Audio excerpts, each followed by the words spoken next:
నాకు లేరు, మనుషులు లేరు, నేను ఎలాగే నడుపుతాను, అది ఇగ్నోరెన్స్. నేను బయట ఎక్కడ అడగట్లేదు, I only asking about this room.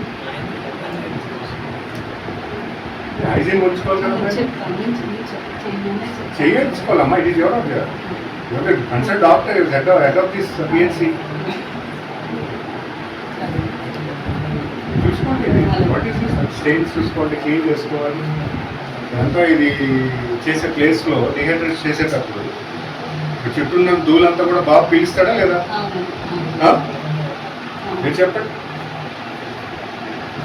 మంచి పుట్టిన బేబీ ఇందులో మీరు వేస్తే ఎంత డిస్టర్బెన్స్ ఉంటుంది, ఎవరు వస్తారు ఇక్కడికి? నిజంగా నాకు ఇదంతా హైజీన్గా చూసుకోవాలి. నాకు మెయిన్ అది ఒకటే. ఆ రూమ్ బట్టి మీకు చెప్పవచ్చు మీరు ఎంత బాగా చేస్తున్నారు హాస్పిటల్ అనేది. యాక్చువల్గా ఎన్ని స్నేక్స్ అయ్యారా అన్ని క్లోజ్ చేయించానండి నేను ఇవన్నీ కూడా. ప్రెగ్నెన్సీ రూమ్ ఎమర్జెన్సీ మీద వస్తుంది, మీకు చెప్పి రాదు. ఎమర్జెన్సీ మీరు వచ్చేటప్పుడు you have to be on foot. On foot అంటే ఎంత హైజీన్ ఉండాలి. Sterilize equipment is not maintained well. Heating machine మొత్తం ధూళిగా ఉంది, రూమ్ అంతా డస్టీగా ఉంది. The table where the women will sit, that is also with blood stains. అవునా? మరి కనీసం as a doctor, as a nurse కొంచెం మనకు సెన్స్ ఉండాలి కదా.